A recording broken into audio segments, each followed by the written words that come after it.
It is through getting real with oneself and creating space for a shift in perspective to occur that brings us home to ourselves, where we realize that all of who we are is welcome. Hey, pal. No, hi. Hi, Paul. Everyone, this is indicative of how this episode is going to go. Erin and I get together and it gets weird, so hope you're here for it. Welcome. I'm so excited to have you here. Thank you for being on my podcast. It feels really, really special to have you here. And I obviously know who you are, but for the people listening, watching who may not know, can you just tell me your name? I did say it in the beginning, but tell me your name, a little bit about yourself so that everyone can get to know you a bit. Well, thank you for having me. It's such an honor and so special to be doing this. I can feel the energy rising. And now I'm actually distracted because I'm thinking about the history of the word pal. And so I'm going to have to go look up the etymology and everything. Okay. So I am Erin and Erin Schuetz. And I mean, where does one even attempt to begin with a summation of self? I'm like, okay. I like art. So that is that's something. Astrology is something that, comes through. I just feel like a very strong life force of a soul here on Earth right now. And I was born into a family that named me Erin. And have been accessing that life force over the years in different ways, whether it's through art, through like music has been a big part of my journey, through a lot of scientific endeavors. I was really into photography for a while. I studied darkroom photography at university, and it was sort of this image, this visual component, this visual creation that's so immediate and really connects, I feel like, with our physicality in so many dimensions, mixed with this chemistry component with darkroom photography. And I was like, yes. And now, through so many years of, just exploration, whether it's artistic, scientific, or just being out in nature. So a lot of time and space connecting with the earth over the years. Looking back, I'm like, oh yeah, just loving nature since I was little and in the dirt. Building tree houses. We used to build tree houses and then tear them down and build them again, which I like that as a metaphor as well.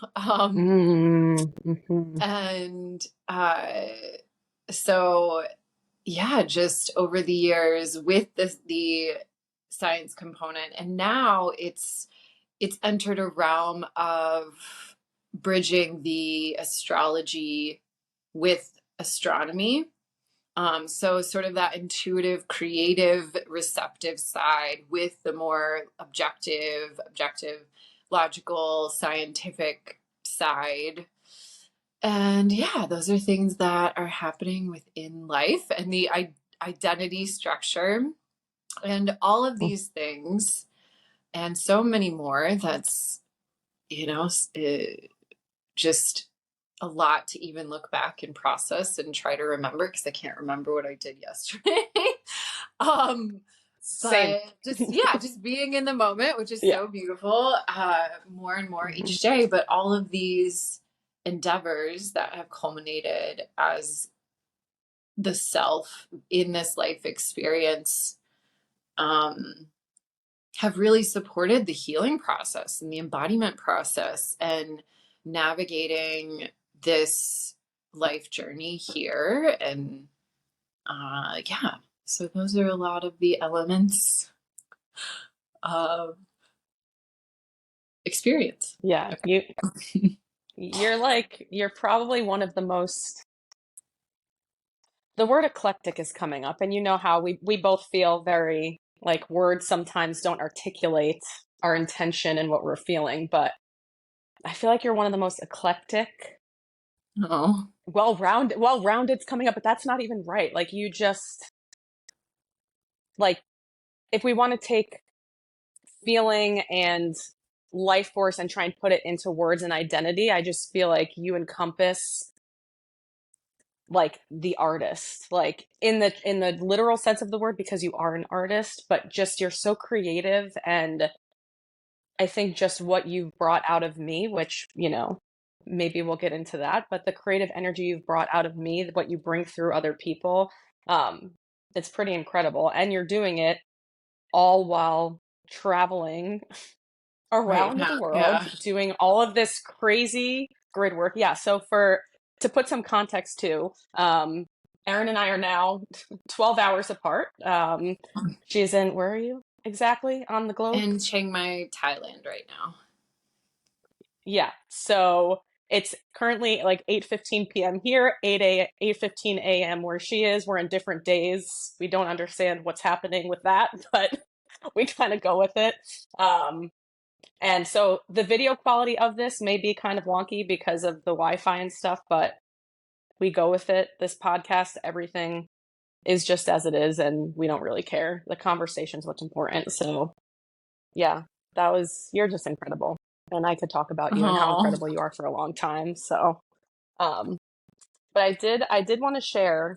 So I'm at my mom's as I'm recording this, and she has a little like stack of, I thought that they were thank you cards. They're not. Um, they're things that it says, I don't know if you can see, it says today's prayer. And I picked just the one off the top. I was guided to do it. And it says, let all that you do be done in love. And I feel like love is a conversation, a topic, you know, you and I talk about it a lot, right? What is love?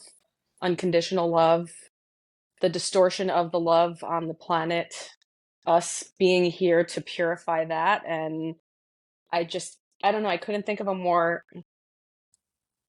perfect person to be on this podcast right now and have this be the message that come through.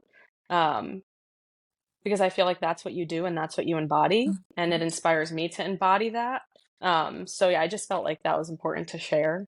Because I don't know, I've never looked at them before, and today I just felt called to do it. And I was like, that makes sense, especially for you being here. oh, Um, yeah. I so yeah. appreciate and feel that, and Mm. that I feel every day continues to evolve. What does it even look like to do something with love? Because your entire awareness of love, shifts each moment as we are Mhm. collapsing all the conditions and the fear and the control. And it's just so many layers, like, oh, there's another layer of condition. Mhm. um, Yep. yeah. And so just reharmonizing each day and back into Mhm. that love space and realizing what that even is. And sometimes it's intense, right? I actually saw a friend sent me a video last night of this Japanese art process, and it had to do with hammering a ceramic piece that was already made and whole, like a thrown bowl on the wheel that was complete. It was glazed, it was a complete bowl. And you hammer it, and then all the broken pieces, you rejoin using this very specific gold. I don't know what kind of substance it was. Adhesive that's very strong, and it's, oh, now I'm forgetting the Japanese word. But it translated as the golden rejoining. And it just feels so indicative of Mm. everything we're doing. And to honor Mhm. those broken parts, and we're reconnecting them all. And And then I got really excited about the hammering because I was just feeling how sometimes to do things with love, we're having to break down what wasn't love, and it is intense. And you have to Yep. freaking hammer. And I also enjoy metalsmithing so much, and one of my favorite things to do is to forge metal.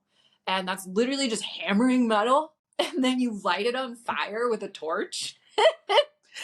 And which is annealing it. And when you heat it, you know, you like heat it with a torch evenly after you've hammered it. When you hammer it, it becomes so brittle and just tight in spaces. But then you heat it and you anneal it and it redistributes the mass.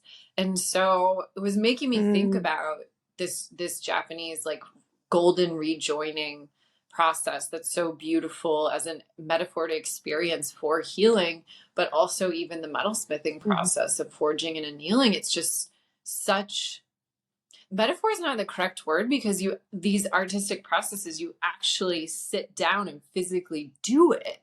And so you're feeling that physicality of the process we're going through with all this alchemy as well. And that integration, that reheating it, and it redistributes the mass, the physical atoms back into balance.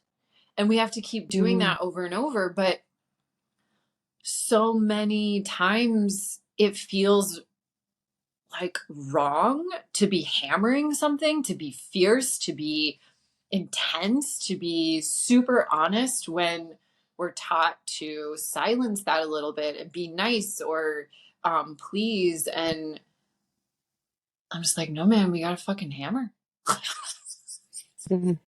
Yeah. And then we anneal, and otherwise it's not going to shift. It's not going to redistribute that the atomic structure. And I don't know how I got on that, but it's really feeling No, I love that. Yeah. I love that.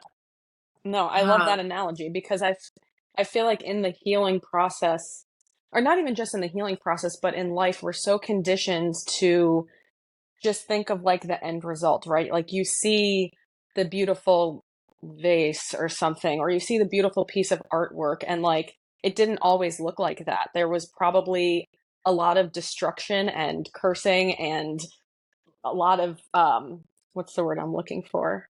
Like trial and error before it got to that space. And I love that, like that the breaking of a piece of artwork that's already to someone's eye is done, but then you break it and then you reform it.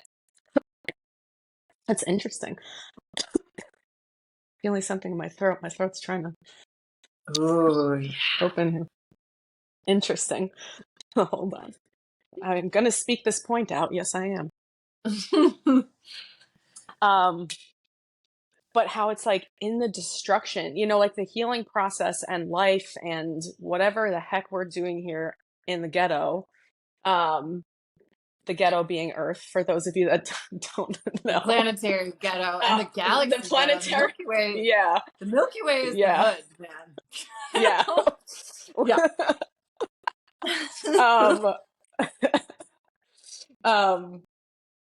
And we say that jokingly, obviously, but being here and going through the healing process, I feel like we just are conditioned to have this instant gratification.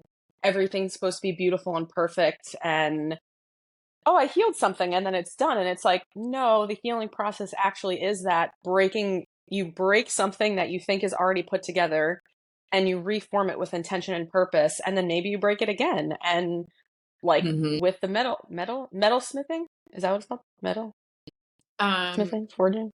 What is it called? Forging is the hammering of metal. Yeah. Yeah. Like that process, right? Like I watched, it's different than the metal, but I watched like glass blowing, and even that process, right? Like how many times do things break? And I don't know, just thinking about the whole process of it, it's destructive. Like there's destruction. And in order to be reborn and to heal, there's this destruction that's not constant, because I think it ebbs and flows, but it's being willing to step into the destruction and take the hammer and shatter all concept of self that isn't actually self. Mhm. And I feel like kind of segues into the first question that I have for you is thinking about like, okay, my podcast, this is called All of You is Welcome. What does that mean to you? What do you, when you hear that, what does it mean? And what do you feel in your body when you hear All of You is Welcome? Oh, I just felt into it more and I felt relief. Mm. Mm. Oh, that's gonna make me tear up. Oh.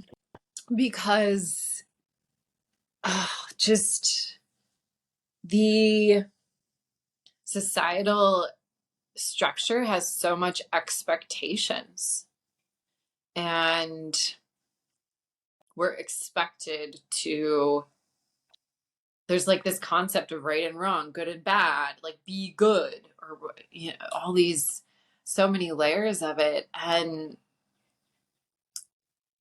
I'm feeling into the submission to, like, I can literally feel the cells right now. It's cool. It's totally this relief of not having to stand in what it means to be good, or just uphold some form of expectation of what it means to be you in this collective structure, and to compartmentalize any parts of self that, and kind of push them down and suppress them, that are bad or wrong according to this notion that has been so programmed into us of what we're supposed to be. And it's so detrimental, this supposed to, this should. And so to me, it just feels like a relief of letting go of those shoulds right now, if all of whatever it means to be you can be felt into and honored. And it doesn't be honored, doesn't feel like the correct word. It's just allowance. It's that allowance space. So beautiful that is. Oh yeah, I'm just feeling it, Ashley. So beautiful that is the container that you are feeling called to access and offer, because it just doesn't freaking exist out there. Even in a lot of healing spaces and things, there's still these layers of expectation. We are these, it's like a new identity, and it's a stepping stone, and we're getting there, and we're exploring things, but there's still often this not wanting to go in the deep dark spaces and access some of those compartments that have been hidden away, and felt like, oh well, I've healed this, I've transmuted this through just focusing on positive or focusing on love, when we've got to actually crack it open. We have to hammer it, and otherwise it just still, I just had this feeling of just like this vibrating, like, trying to be released. And, it's like, this little character piece, like, just freaking out. And so providing that space where that little piece can be allowed to be present is beautiful. And that's what it means to me. Wow. Well, thank you. It's, yeah, I just need to receive that for a second.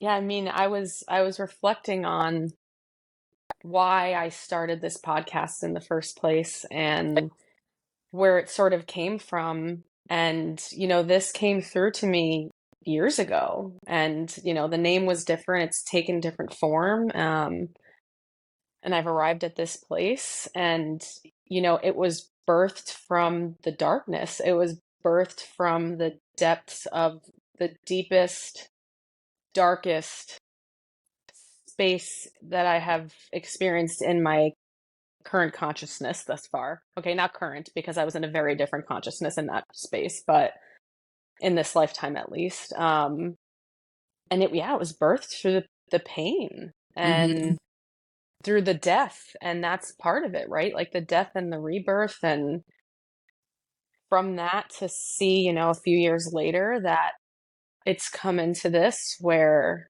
these conversations are being had and the intention is just to give that little part of ourselves that's like, yeah, I don't want to see the light. like hates me, like to give that part of ourselves the space to exist.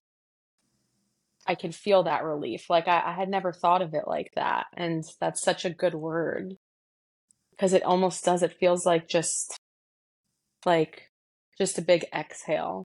Mm-hmm. And welcoming that part in and just letting it exist. And yeah, we're on this healing journey, and love is it's at the beginning, middle, and end of it all. However, we can love the darkness too. We can Mm-hmm. love the parts of ourselves that are in pain and that are reactive and that are bitchy and not very nice sometimes, and we can give those parts of ourselves a hug and be like, you're welcome here, it's okay. Like and I feel like we're conditioned to not do that, and especially as women, um it's like you have to act a certain way and present yourself a certain way and speak a certain way, and if you speak too passionately, like, well, you're too sensitive, or if you raise your voice, like, why are you so angry, and it's just, yeah, this space is one where if we cry, we cry. If we get angry and triggered, then so be it. I just coughed a bunch of times in the middle of it. The last episode, I was fully red, like the color of this hat. So like, and it just is like, it just is, because if I'm saying all of you is welcome and I'm saying that to everyone else, I do that. I have to accept myself too. So yeah, relief.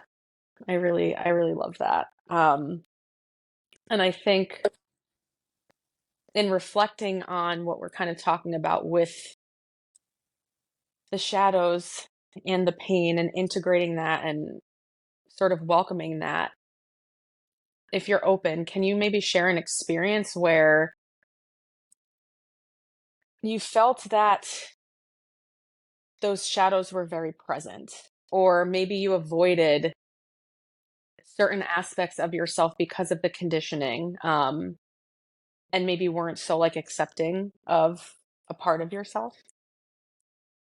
It's so difficult to think of one Mm-hmm. scenario, right? Because it's so encompassing, and that's what we're sorting through. Yeah. It's like this and this and Yeah. this and this and this. It's all connected. It's all shame, you know.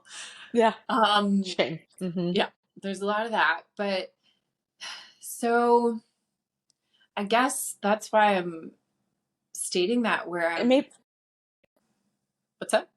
I'm sorry to interrupt you. Maybe not even like even if it's not a specific experience, it can be like really whatever comes through for you, because you know what? That's such a good point, and I'm so sorry for interrupting you. This is a No, learning process, right? Like as we have these no, conversations, no guilt. how do you pinpoint? No, but no, but it's true, right? Like how can you encompass a lifetime in this current lifetime of shadows, right? And times where we felt ashamed or like parts of ourselves weren't welcome.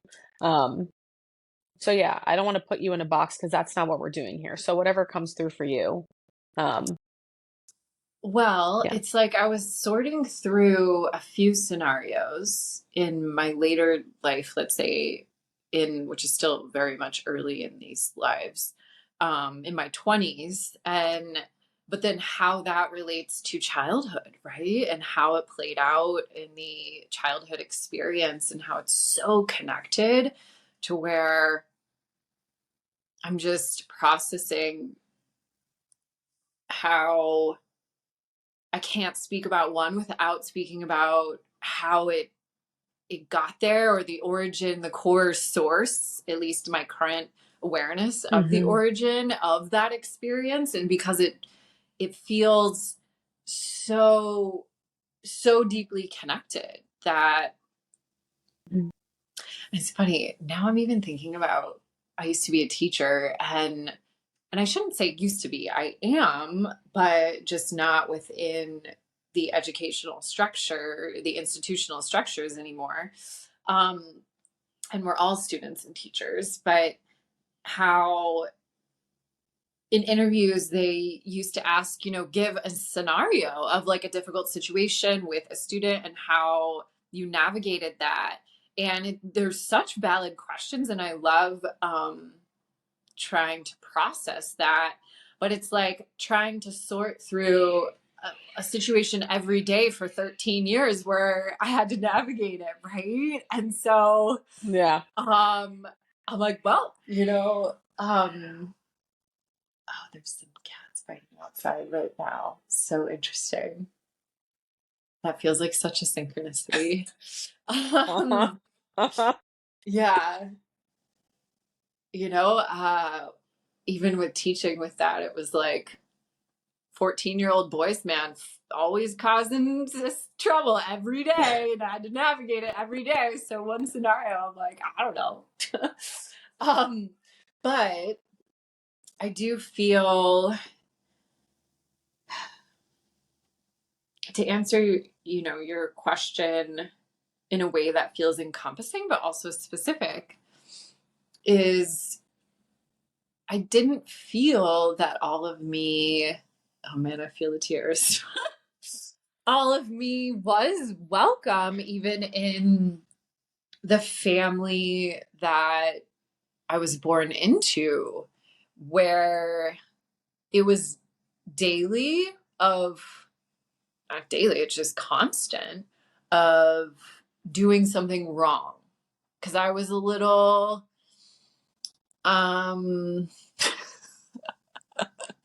little rebellious, and, a little like just so strong-willed. And, with the coding we come in to, just the coding we come in with in these incarnations, especially now on this planet, in this star system, in this galaxy, and why our souls are here. And so there was a lot of shoulds that I was breaking down every day from, I can remember, 3 to 4 years old is kind of what I'm remembering right now. And especially into 5, 6, 7 years old. And it was awesome though. My family lived in Georgia at the time, and we had a lot of woods and a creek in the back. And I was just out there every day. I was in the woods, and my brothers and I have 2 brothers. And it was so wonderful to be out there. And that was really supportive in connecting with the earth and exploring and having that adventurous side, still access to that.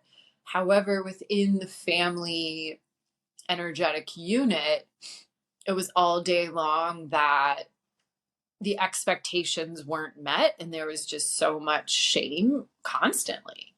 There's all these shoulds, and I feel like that's so generational. And, we've all experienced so much of that, because it's just what's happening here ancestrally in the collective. And so I feel that was embedded within my being, that I was constantly doing something wrong. I was yelled at, and punished daily. And I would like not even know what I really did. I was just being myself and being kind of strong-willed, pushing back and asking questions and being like, well, that doesn't make sense. And then I was in trouble for it. So so it was that, not all of me was ever welcome. And I think we can all relate to that in some sense, right? And so that carried into adulthood, of course, and where to please and attempt to earn the love, it was like I had to every day try to earn the love, because it wasn't just given unless there was a condition met. And so then in relationships in adulthood, and even just teens into in my 20s and even 30s as well, it's this underlying nervous system pattern, this drive to try to earn the love through pleasing and meeting the expectations and the shoulds, while abandoning parts of self that are truth. And so it's like this underlying energy of just suppressing any parts that weren't good, or whatever that even means, or meeting these shoulds of how one acts or earns the love, or and allowing my energy to be controlled and manipulated in order to earn the love, like thinking that I always did something wrong was just so embedded, because it was constant that I was doing something wrong. So according to these shoulds. And so it's this just general feeling of parts of self weren't welcome and were doing something wrong. And so they would be suppressed. And then there was, so I guess it was a big process at my Saturn return, actually, in the late 20s into early 30s, of realizing so many of my friendships and a long-term romantic relationship that I was in were extremely controlling and manipulative and, abusive. But it had culminated from me pleasing and trying to earn love, and just continuing to give from this space, right? But then not honoring parts of self at all, parts of like truths I felt. I remember specific scenarios of just having breakdowns and knowing that I needed to end my long-term relationship because it wasn't healthy. But then also immediately feeling like, well, I must be doing something wrong though. What can I do better in this scenario to make sure it does work and I'm not meeting these expectations? That's got to be why, right? And so that's kind of the parts of myself that were accessing that truth of, no, this is not correct, this is not good, were silenced and not welcome.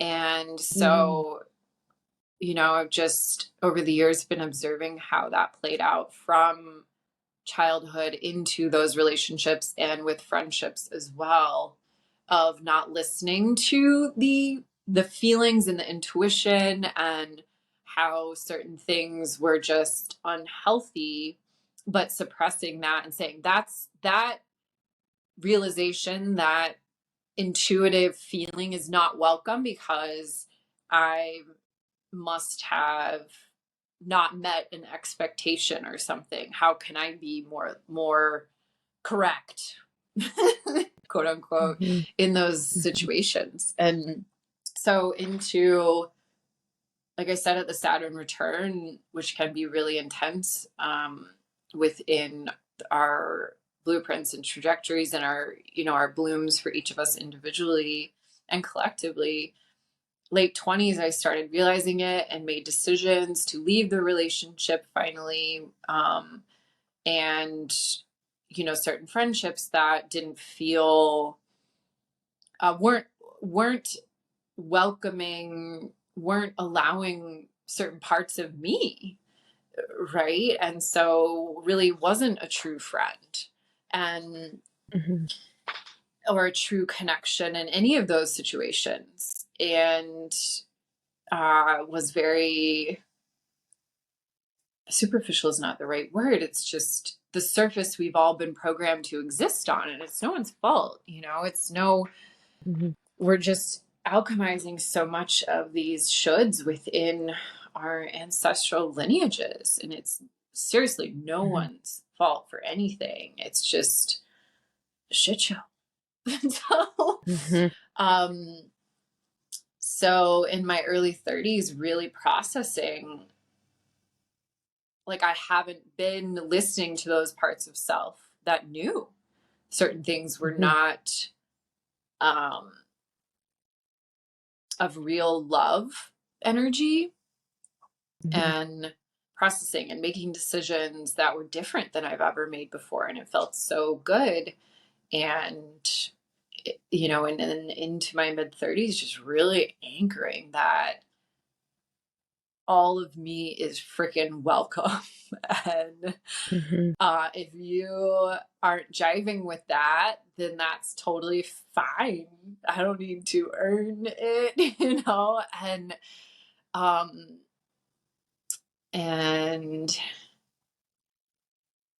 but when we do that, it's so interesting when we start to really, I need a new word for embodiment. Didn't I come up with one recently? What did I say?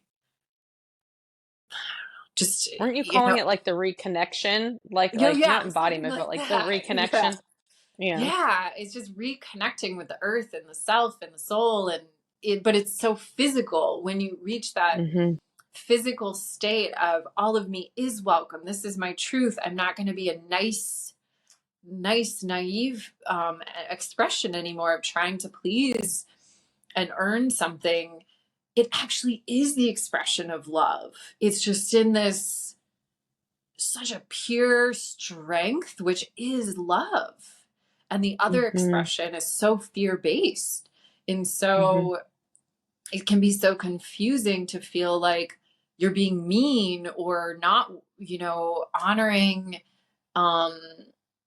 something by not pleasing it, and not, so if you're not submitting to certain things, you're not being loving. But actually, through this process, you're being loving to yourself, which opens your field and is actually so loving, because then you're not enabling something that is fear-based within an exchange. And so it actually supports the other soul as well to start the realization process that this is a fear-based exchange. So yeah, I guess that is a more encompassing process of, just from childhood feeling certain parts aren't allowed and allowed to be expressed, and how it played out later. And then the process of realizing that, no, we allow that. And those feelings are valid. Your feelings are truth. The emotional compass is correct.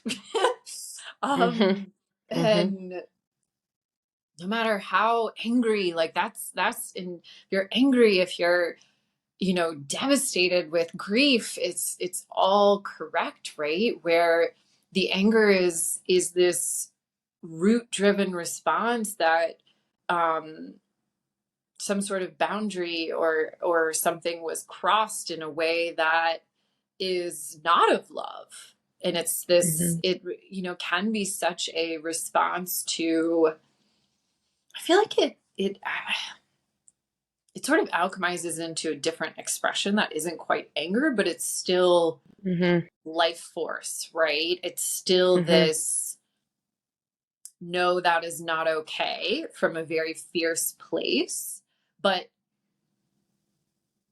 not as much of the anger and aggression space, because it starts to continue to alchemize into the true masculine Aries drive, Mars energy within us all as well. After we start to reclaim our stance, Aries Mars can be very the I am presence, the identity. When we claim all those parts of self, sometimes the process can look very angry and reactive, but then you start to really claim it, and it transmutes into just this pillar. Like, I'm in my pillar now, and I will be fierce with love. And so still in process of that, but watching how the alchemy gets more, the anger becomes a different expression that's more purified, but still primal, right? So I don't know, that was a lot of things that... No, that was what it was meant to flow out. And there's so many things that are coming up for me that I'll share, but there's two things. First, I want to just acknowledge you and honor you for your vulnerability and speaking out on the part of your experience that you had as a child. I think a lot of our trauma for many of us comes from that place, but it's not an easy thing to think about. So I just want to acknowledge you and thank you for being open to that. And I have my own thoughts and feelings, which I'll get to. But before I move to that, can you just really quickly, as briefly as you can, sort of, for the people listening and watching who may not understand, like, what a Saturn return is and the significance of that, because you mentioned it a few times. What's the significance of the Saturn return? What does that even really mean for someone who may be going through their journey and, listening to this and being like, wait, what? What's that? I'm like feeling into the energies. I think the energies of, it's intense. Yeah. Of the Saturn return in one's blueprint is going to shift. So I feel like, I'll talk about what it is technically, of course, but just to say real quick, I feel like my experience of the Saturn return, and a lot of ours, in past years,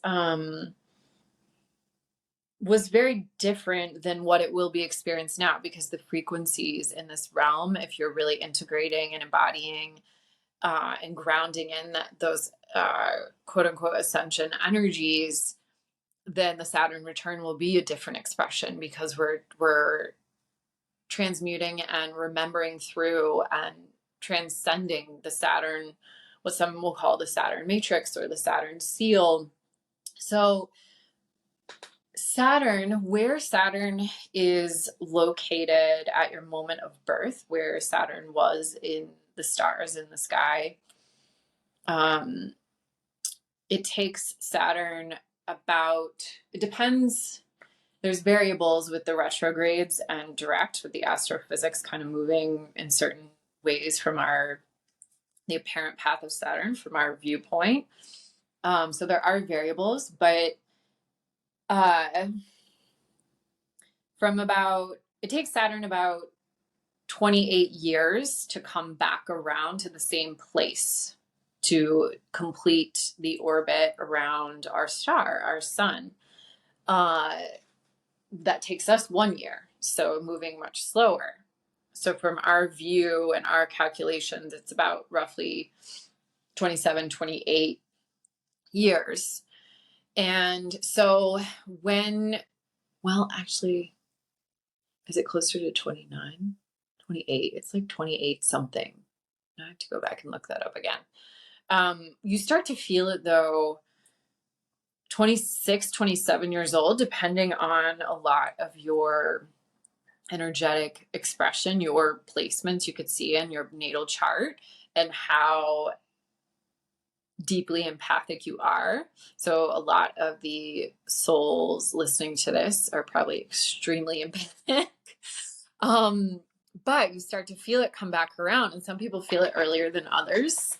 And it also depends on the collective density. And that's why I was saying I feel like the Saturn return will be felt very differently, because we are just integrating so much more of that empathy, which is just the connection and the love and the multidimensional experience that's connected to all. And so 27, 28, 29 years old can be a huge upheaval in one's life, because Saturn is very much about this inner climb to your inner mountain, this step.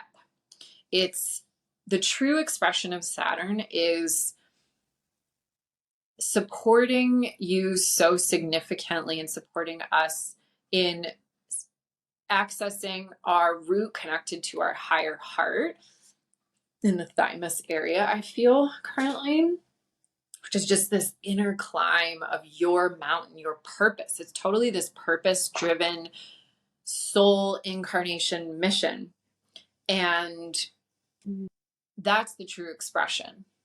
It's step-by-step, super purposeful, really beautiful resonance, true love, hexagonal building block of life. It very much relates to the building block of the bees creating this hexagonal structure, super efficient. Saturn can be very efficient of an expression, but slow build. And to make the honey, the elixir of life of your true soul's purpose, to offer the honey to others.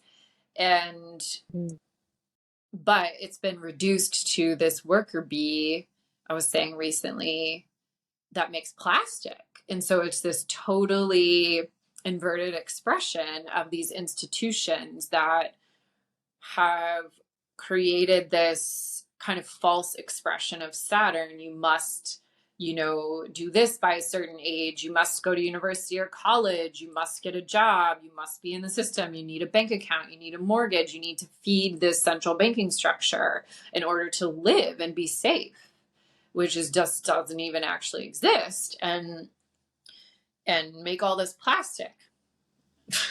Just plastic everywhere. And we've been taught indoctrinated out of how to make the honey from within, our true purpose and the elixir of the life force. And so when someone's experiencing their Saturn return, Saturn is the energy comes back around and just catalyzes. And it is like a huge catalyst for, are you making the plastic or are you making the honey? And so it can be really intense for people, self included, that was making, a lot of plastic, and we're programmed to do that.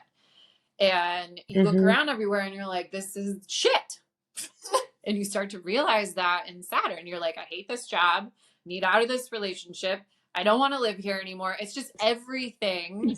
Yeah. Everything comes into question. You're like, well, crap, what do I do? Yep.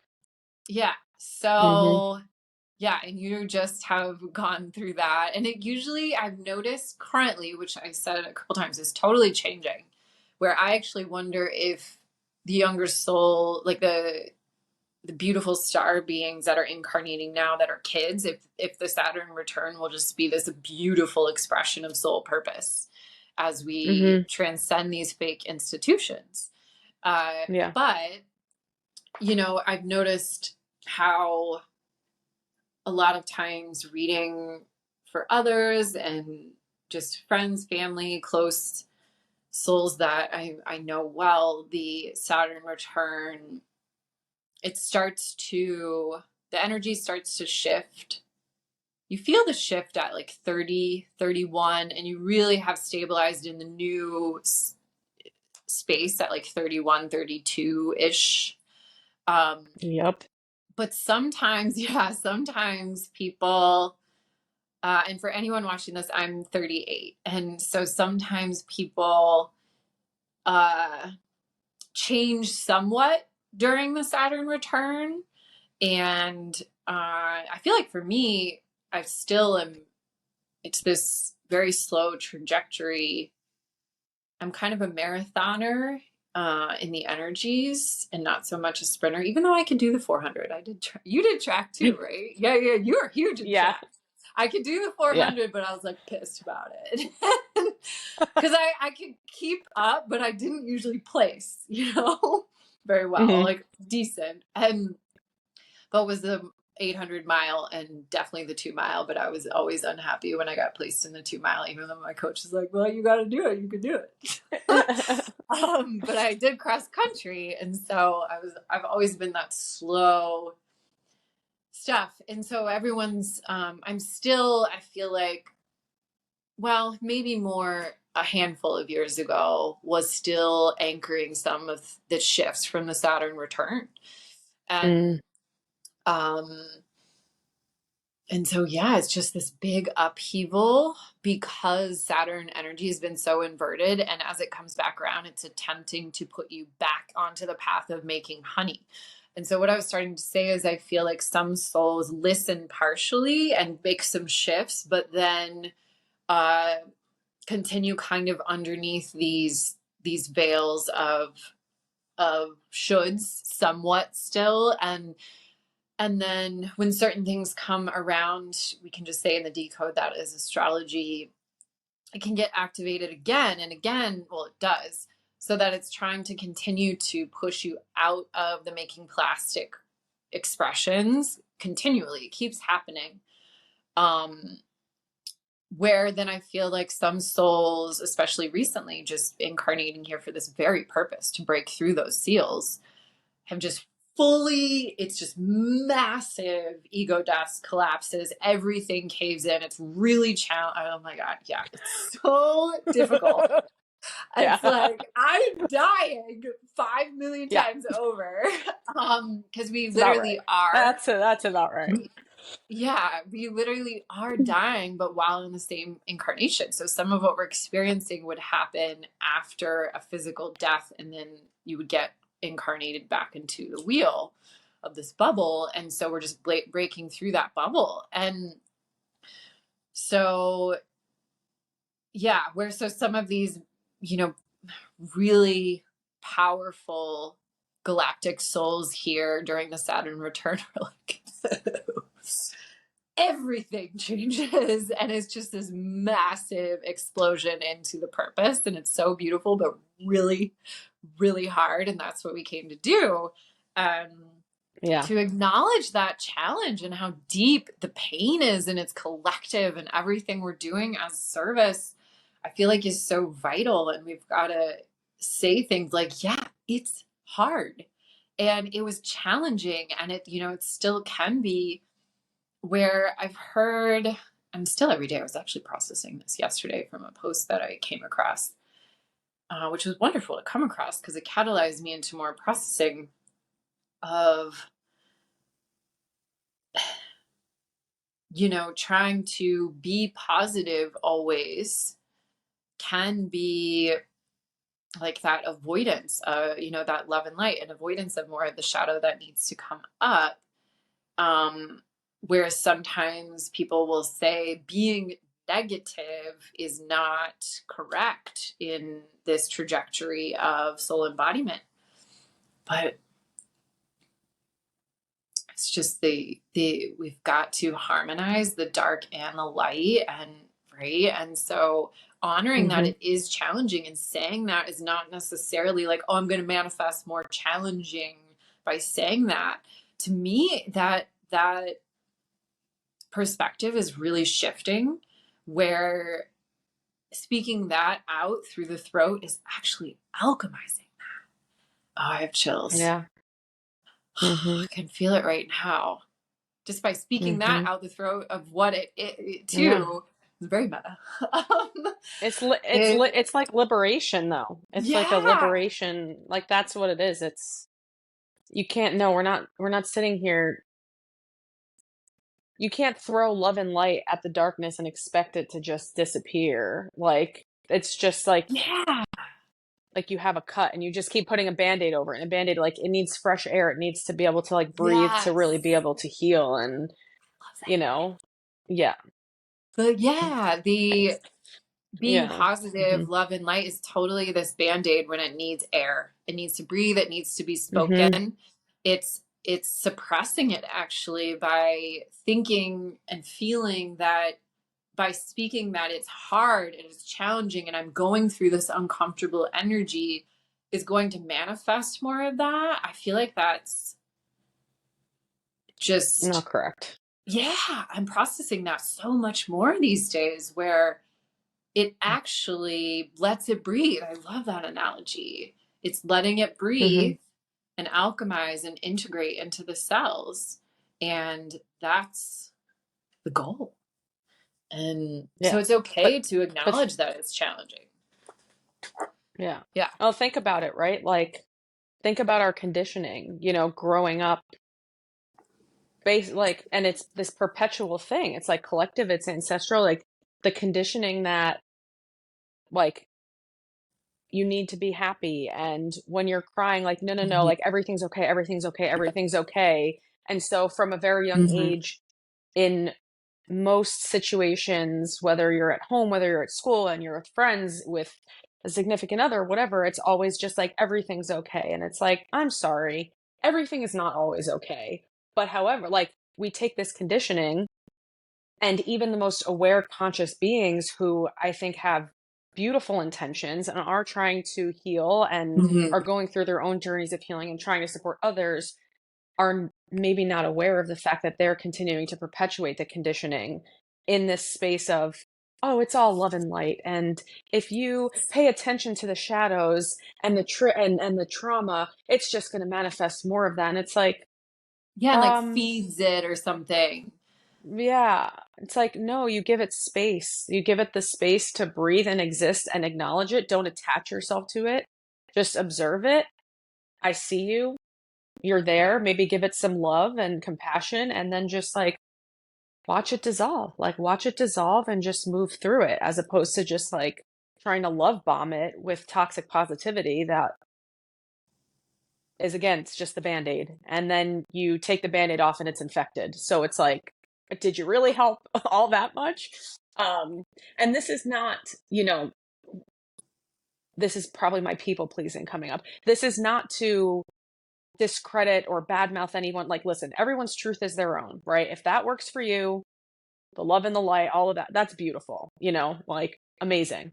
Um, I think we're just trying to give the point, right, that, and the whole premise of this is every part of us is welcome, and that includes the shadows.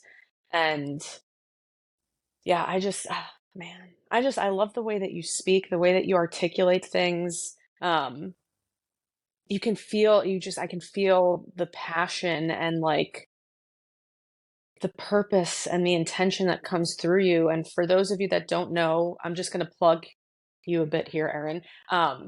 Erin is a multidimensional, multifaceted, multi-talented being, um, that offers many services to support, I feel like, the collective healing. Um, Part of that comes through the astrology, which I am a student of Erin's. I am learning astrology through and from Erin's. That's beautiful. Remembering it, relearning. Um, there are multiple different offerings, through soul embodiment readings to, what's the other? There's a bunch of them. I'm not going to go here and list all of them because I honestly don't know them off the top of my head. But if you're listening to this and you feel called to Erin, if you're like, I want to learn more about X, Y, and Z, I'm going to put her website in the description of the podcast. It will link you to all of her offerings. I'll put her Instagram. All of that stuff will be available. Um, so that if you have more questions or are intrigued and your intuition is telling you to dive further, I I highly, 10 out of 10 recommend. Um,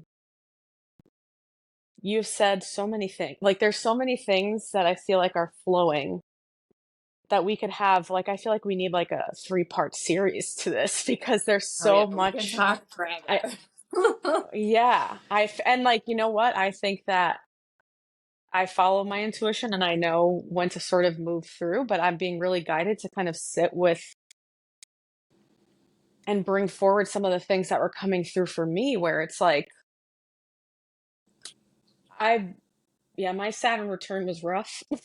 Like, it was really rough. And I can say that now with a smile because I went through the deep trenches of it. But going back to the childhood, man, like,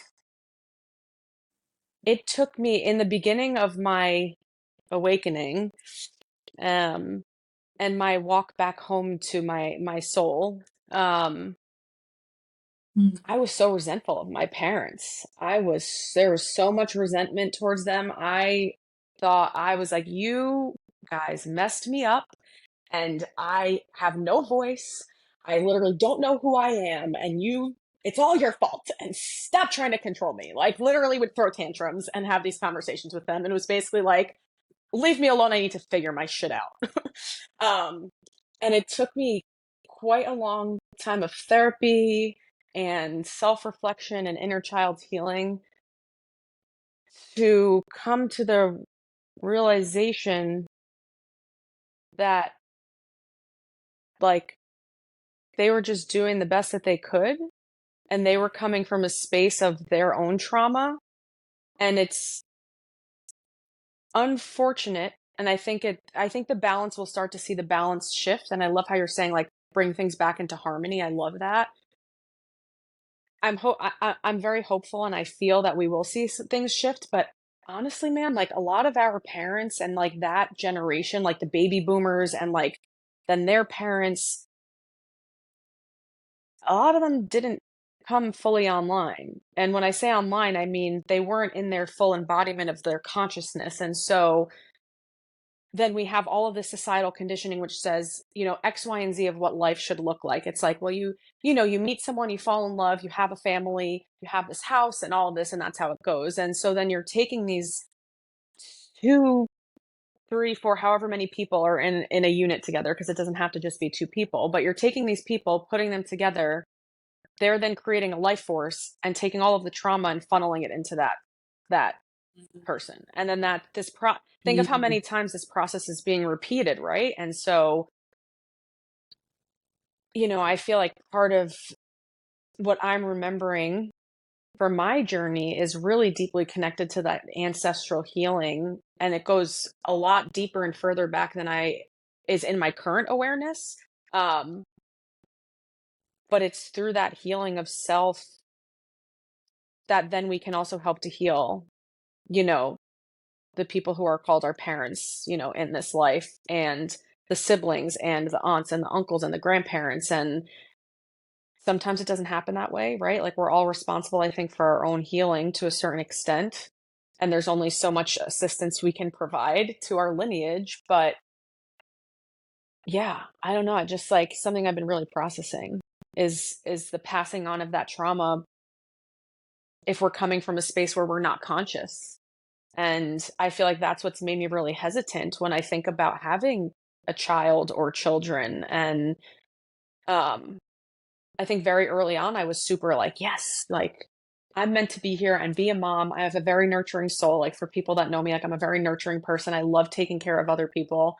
Um, and then I feel like I started going through healing, and I was like, ooh, like, I don't know. I'm like, do I want to do that? Like, do I want to actually bring a little being into this world and like dump all my crap onto them? Um, anyway, I'm going on a tangent here, but all of that just is to say the healing's never fully done. I think we're on this continuous journey of just obliterating the ego. I wrote that in my journal recently. Like, you gotta obliterate the ego until there's nothing left and it's just your soul present, and it just is.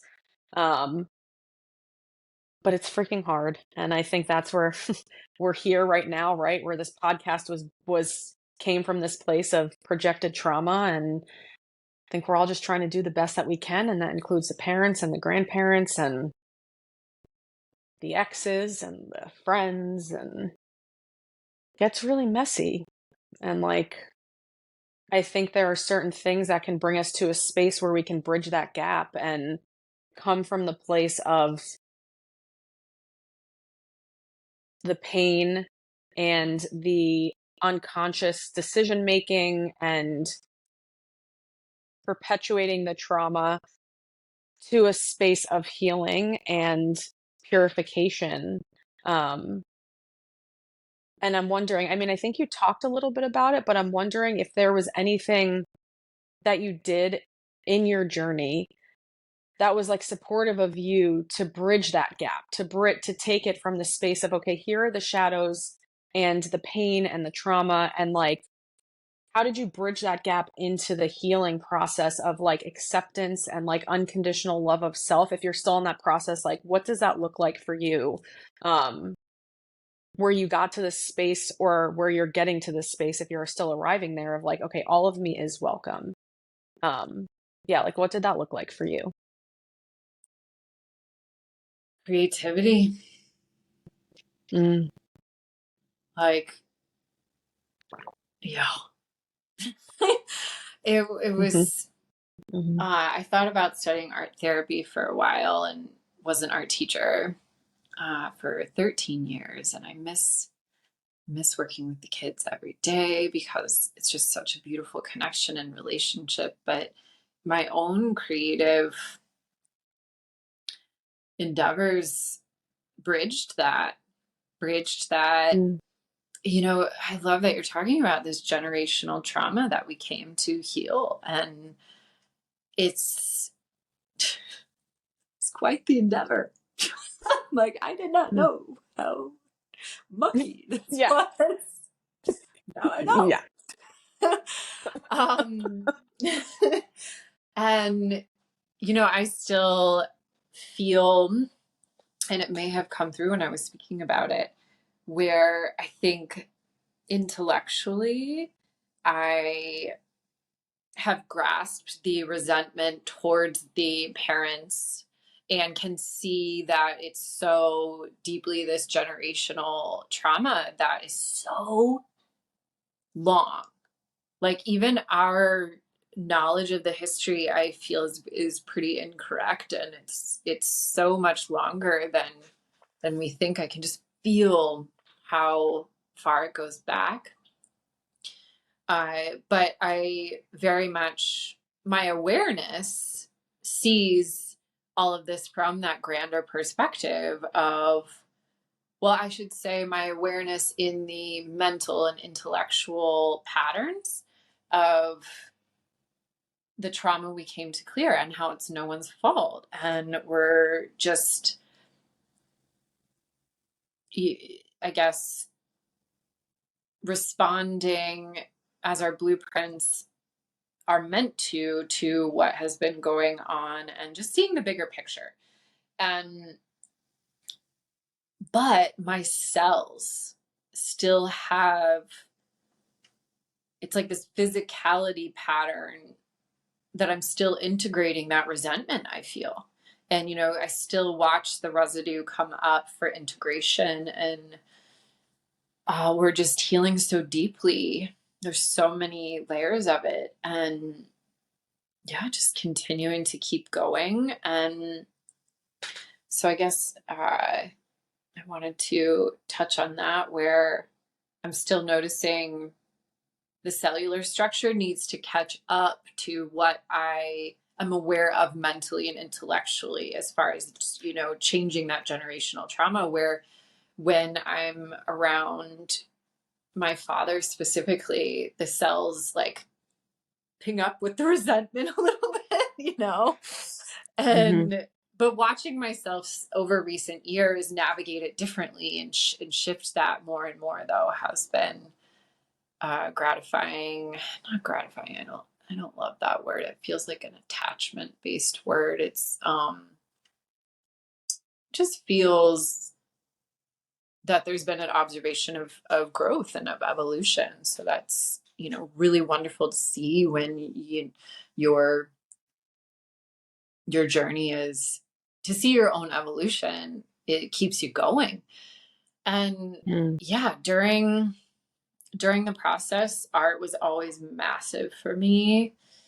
And to access that intuitive side and that soul, and during some of the darkest moments, right around that Saturn return, towards the end, maybe 29-30, some of the artwork I was creating was very much this accessing of old timelines, and the fact that my soul was not, hadn't been in the incarnation cycle on Earth. My art was, it was these weird, crazy planetary colonies. And I didn't really, Wow. it's so interesting to look back. But there were all these roots. I literally was drawing like beet roots, the way a radish or beet or carrot looks, but in, but they were planets, and I had all these rings and these star systems. So it was really, I was accessing through my Saturn return that I was not, and it's funny, I never processed that. I kept putting rings around them all, which is totally the Saturn return.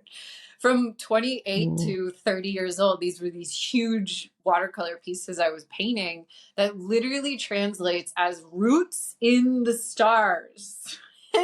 I didn't put it together until, I don't know, I slowly put it together, and just now realizing that I was drawing rings around them.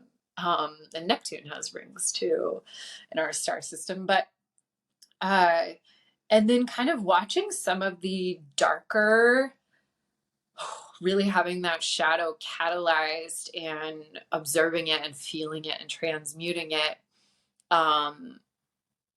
And darker, we use the term dark and light in such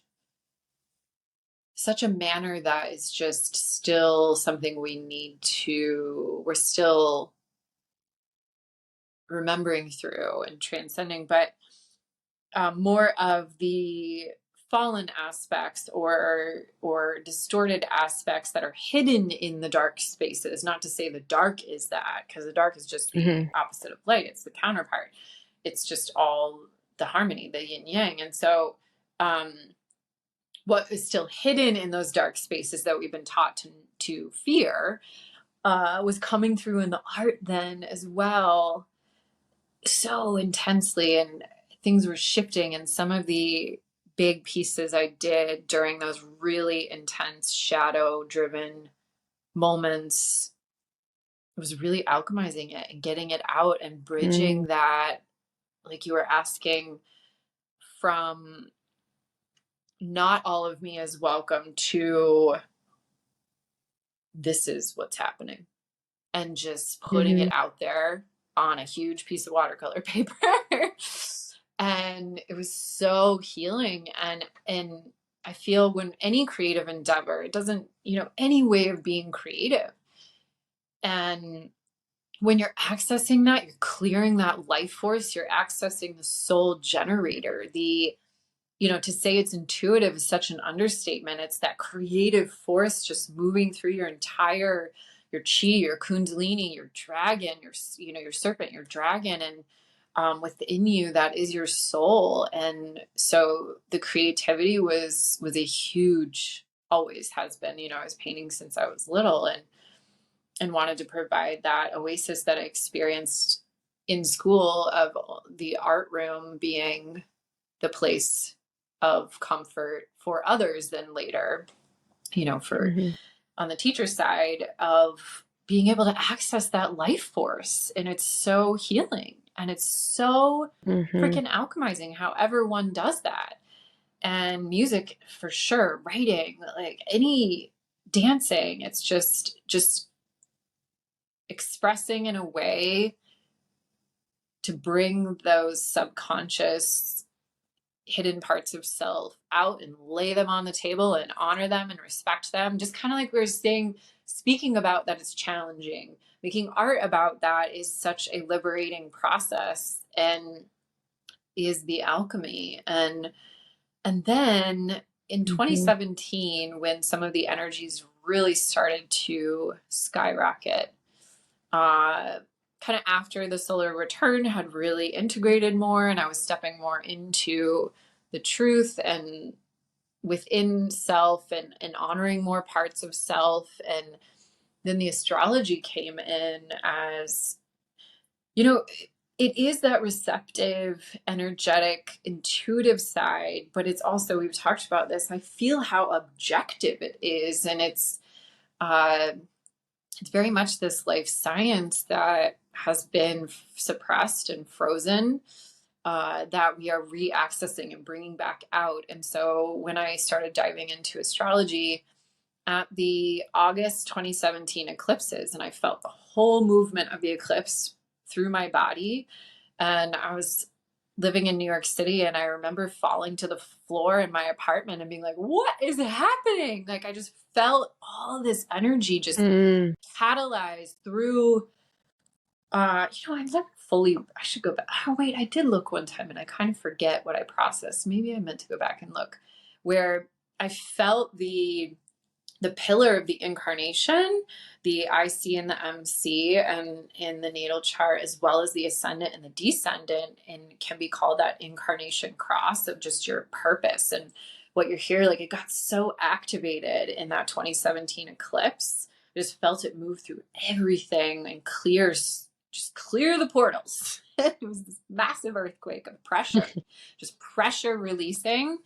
And so then started to dive into astrology so intensely, and am now moved through a lot of tropical astrology and dove into Vedic a little bit as well.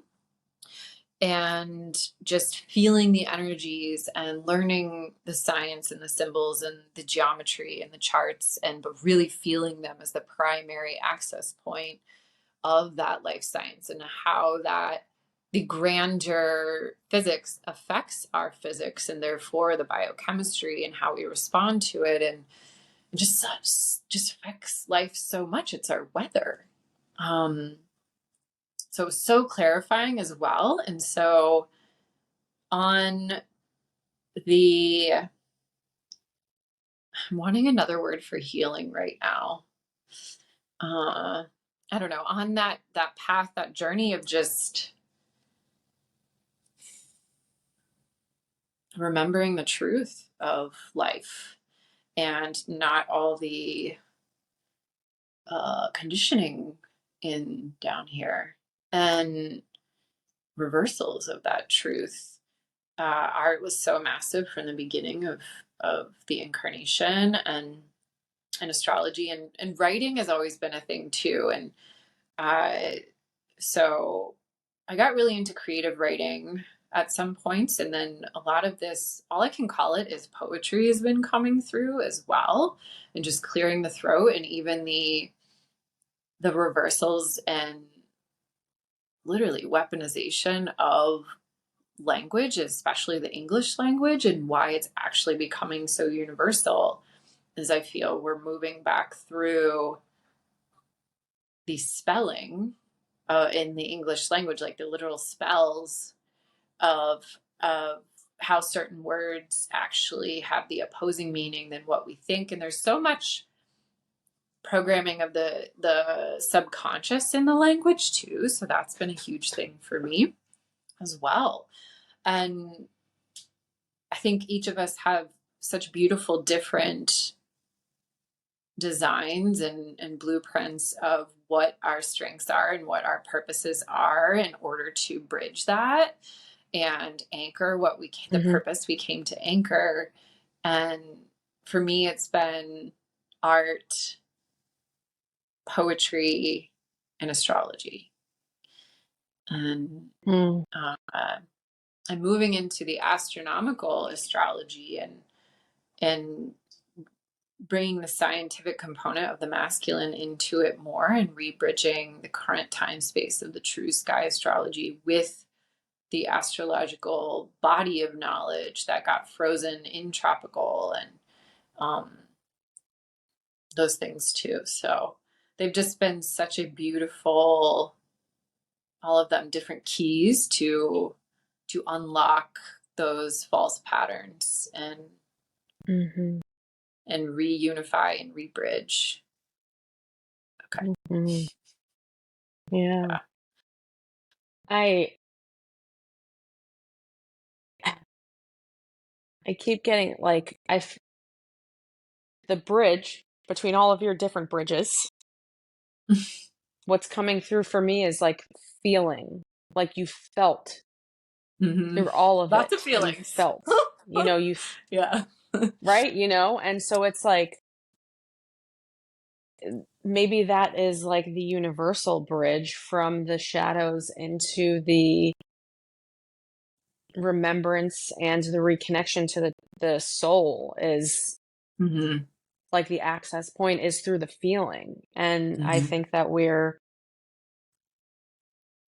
keep saying the word conditioned, but that's what it is. Like we're conditioned and programmed to not feel and to numb out and to go, it's wrong to feel. And here's this pill or this like commercial of a woman in a bikini that's sexualized, or like this iPad, this book, like, just all of these things that are distraction tools so that they're like hooks. we're not they hook actually the true feelings. Yeah.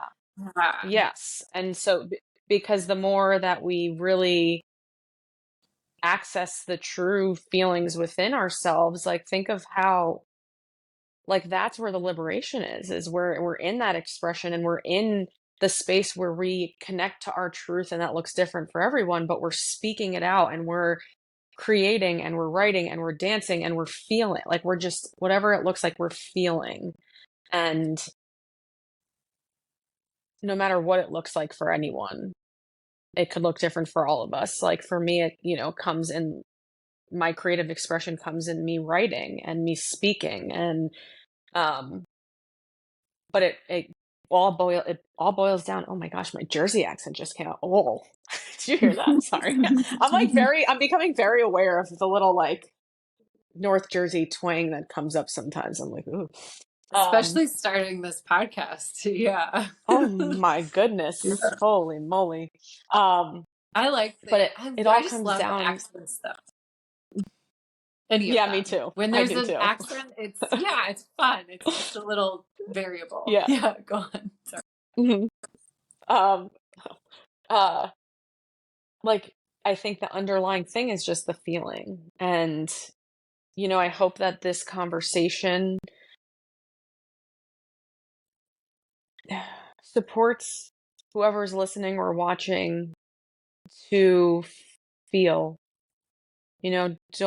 Don't run from it. Don't be afraid to feel, because right on the other side of the feeling is the relief, is the true joy and the bliss and the love and the harmony. And it's not instantaneous, and it's not like you feel the one trauma and you get to the root of it and you're like, oh, that's it. Here we are. Heaven on earth is here. No, no, no.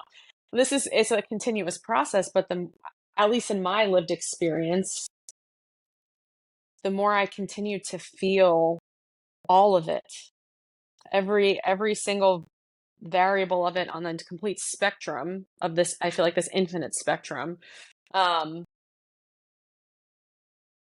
access more of what that pure bliss, unconditional love state truly is. And what a powerful place to be in if we can really help everyone to get to that place where they reconnect with that innate part of self, which is the unconditional love, and it is the bliss. Because I truly, in my entire being and all of the cells in my body, feel that's what we're meant to experience. But that's not without walking through the pain and holding hands side by side with it and honoring it. And um yeah, I know for me, you and I have had many, many conversations over the past year in this lifetime. And we've dived really deep. We've gone into the trenches with each other and on things, but I feel like just within this conversation alone, it's given me so much to process. And we could have the same conversation 5 different times, and I always walk, or 5 different spaces, and I walk away with a little bit of a new perspective and more processing and more integration. And so, yeah, I thank you for showing up in your full authenticity, in your true warrior, goddess, like, and we don't like the word embodiment's not it, but right now that's what's coming through is like just in your pillar. Yeah, you're just an incredible being. Your soul is massive, and I know I'm lucky to know you, and I hope that whoever listens and watches this, yeah, it's just supported by it. Yeah. Is there anything else that's coming through before we maybe close out the space and wrap up? Just feel like you were saying and I was just processing as well as you were speaking there too, where we have to keep feeling and we continue to process what we just talked about for the 17th time, the same thing, but you feel it more, you feel it differently, you feel it deeper because we are changing these patterns that are so embedded and they were repeated for eons. So in order for us to change them, we got to feel again. We got to feel again, again, again. So, right? It's this, we are establishing the new patterns. And but that takes repetition for the pattern to be, for the cells, for all the systems in the body to be like, oh, this is a thing that keeps happening, to actually start to adjust to the new pattern. And a lot of times it's so easy to want to avoid, distract, or there's so many strategies for distraction and hooking the life force, the feelings really back into, or take back into, I guess, the patterns that are sort of that out of the body authority, when your authority is out of the body and given away, versus feeling your feelings and bringing the authority and the sovereignty back. So it's just feeling how you're talking about feelings and repeating how we need to just continue to repeat the same things over because it's so pattern oriented. To remember, when you remember something, you usually have to repeat it, right? And or write it down, or so even our creative endeavors of writing, of speaking, of art creating, of music is imprinting more to the consciousness, the new pattern.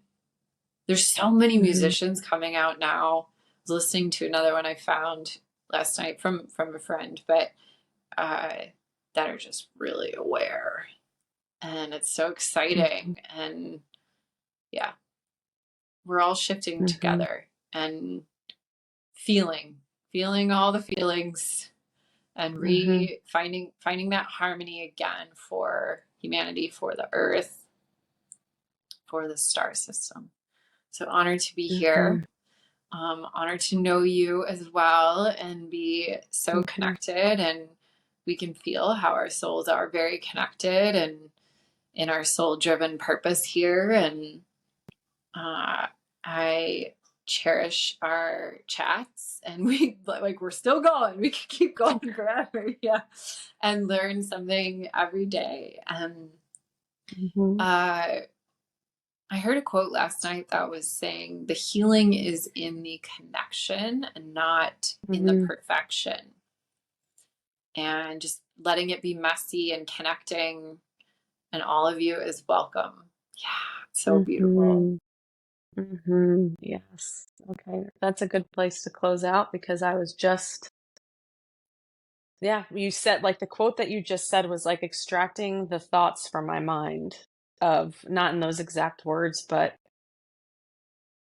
through the connection, we're all doing this, even though we're walking on our own paths, we're all together, we are all one. And you know, if anyone's ever in a space where they feel alone or isolated, you know, I hope that this serves as a reminder that you're not alone.